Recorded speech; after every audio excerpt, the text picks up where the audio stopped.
श्री निताई गौर हरि बोल। आज गोविंद स्वामी जी के चरित्र को श्रवण करते हैं। अष्टछाप के कवियों में श्री गोविंद स्वामी का नाम भी एक शामिल है। ये विट्ठलनाथ जी के शिष्य थे और भरतपुर राज्य के आंतरी गांव में सनाड्य ब्राह्मण कुल में इनका जन्म हुआ था और ये विट्ठलनाथ जी की शरण में आ गए थे। इससे पूर्व इनका विवाह हो चुका था और संतान भी थी। कविश्वर और गायनाचारी के रूप में इनकी ख्याति चारों ओर फैल चुकी थी। बहुत से शिष्य इनसे गान विद्या का और काव्य कला सीखने आते थे। ये स्वामी कहलाते।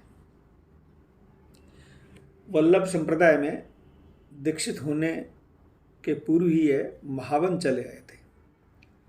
संप्रदाय में आने के बाद ये गोकुल और महावन के टीलों पर बैठकर कीर्तन किया करते थे। कुछ समय गोकुल में रहने के बाद गोविंद स्वामी गोवर्धन चले गए और वहाँ गिरिराज जी की कदम खंडी में रहने लगे और अंत समय तक वहीं रहे और श्रीनाथ जी को कीर्तन सुनाते और नई नई पद रचना करते। वल्लभ संप्रदाय में आने से पहले गोविंद स्वामी शुद्धा भक्ति में विश्वास रखते थे। इसका पता इस बात से चलता है कि जब वो प्रथम बार श्री विट्ठलनाथ जी से मिले तो उस समय यमुना तट पर विट्ठल जी नाथ जी संध्या वंदना कर रहे थे। तो ये देख के उनको शंका जागी कि ये तो शुद्धा भक्ति का प्रचार करने वाले श्री विट्ठलनाथ जी संध्या वंदना आदि वेदोक्त कर्म कांडों में क्यों उलझे हैं। तो एक दिन उन्होंने विट्ठलनाथ जी के समक्ष ये शंका रखी। तो उन्होंने कहा कि भक्ति मार्ग फूल के समान है और कर्म कांड कांटे के समान। फूल की रक्षा के लिए कांटों की बाड़ लगाना आवश्यक है। गोविंद स्वामी का श्री कृष्ण के प्रति सख्य भाव था और वे बड़े विनोदशील व्यक्ति थे। एक बार उन्होंने श्रीनाथ जी को कंकड़ी मारी तो विट्ठलनाथ जी ने उन्हें देख लिया तो उन्होंने उनको मना किया कि ऐसा ना किया करो। तो गोविंद स्वामी विट्ठलनाथ जी से बोले, वाह महाराज, अपनों सो पूत और परायो ढंडीगर, मोको इनने 3 कंकरी मारी है। तो दोनों सखाओं के बीच ऐसी एक लीला प्रियादास जी ने उल्लेख किया है कि एक बार गोविंद स्वामी अपने सखा श्रीनाथ जी के साथ गुल्ली डंडा खेल रहे थे। तो श्रीनाथ जी ने अपना दाव तो ले लिया और जब गोविंद स्वामी का दाव आया तो मंदिर में संध्या आरती की घंटी बज गई। तो ठाकुर जी दौड़कर मंदिर में चले गए। तो गोविंद स्वामी उनके पीछे पीछे दौड़े और जगमोहन में जब वो पहुँचे तो उन्होंने श्रीनाथ जी को वो जो गुल्ली खेल रहे थे उसको खींच के श्रीनाथ जी के श्री विग्रह पर मारी।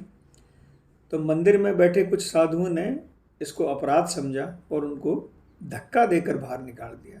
तो वे मंदमती कैसे समझ सकते कि दोनों के बीच में एक प्रेम लीला हो रही है।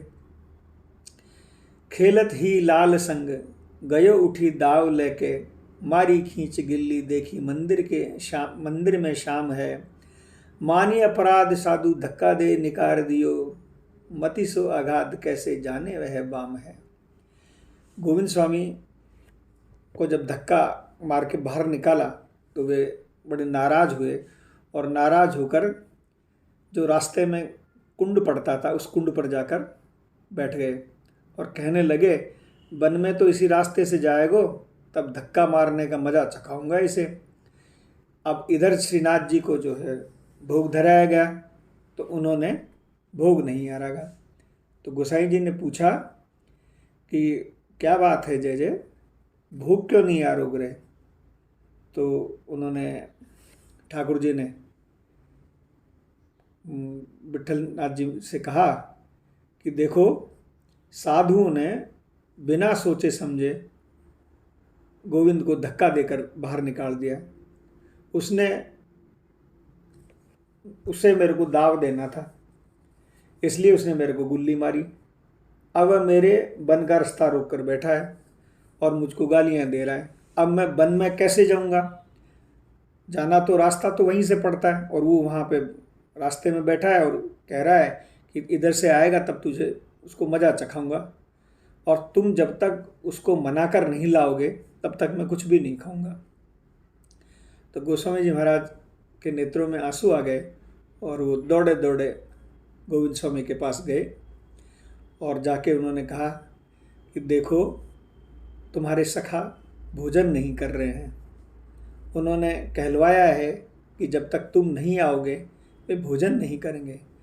तुम्हारा आने पर तुम्हें गले से लगाएंगे और तुम्हारे साथ बैठकर ही भोजन करेंगे।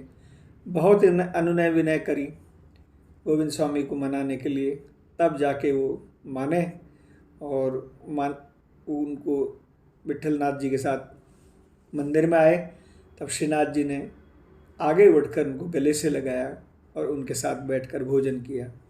एक और लीला प्रियादास जी महाराज उनका उल्लेख करते हैं कि एक दिन पुजारी जी बड़े सुंदर सुंदर भोग मंदिर की तरफ ले जा रहे थे, तो मार्ग में गोविंद स्वामी बैठे थे। तो उन्होंने पुजारी जी से कहा कि पहले भोग हमें दे जाओ। तो पुजारी जी ऐसा कर सकते थे तो संभव नहीं, तो उन्होंने भोग देने से मना कर दिया।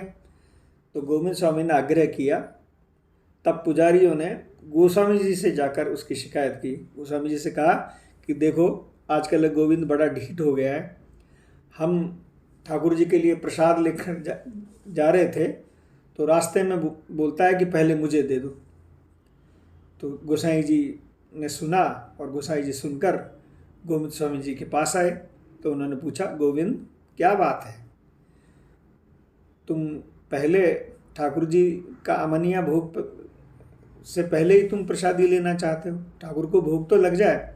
तो गोविंद स्वामी जी ने कहा, बात कछु नहीं है, हम रोज रोज जो है आपके लाला से पहले खाकर वन को चला जाता है और मैं पीछे रह जाता हूँ, और मुझे इसे पता नहीं कहाँ कहाँ ढूंढना पड़ता है, तब जाकर ये मुझको मिलता है। तो यह सुनकर गोस्वामी जी प्रेम से गदगद हो गए और उन्होंने आज्ञा दी कि नित्य मंदिर में भोग का थाल गोविंद को जाते ही गोविंद स्वामी को दे दिया करो। ऐसा उनका प्रेम था गोविंद स्वामी का। जय जय श्री राधे।